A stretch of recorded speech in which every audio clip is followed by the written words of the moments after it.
Kalau nak bercakap, fikir dulu sebelum ucap.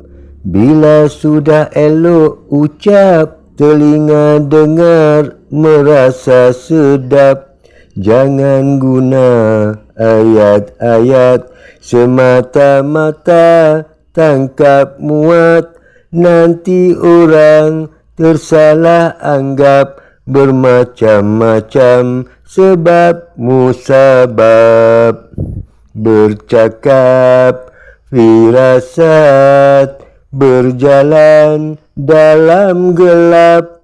Matlamat muktamad hala tuju yang selamat.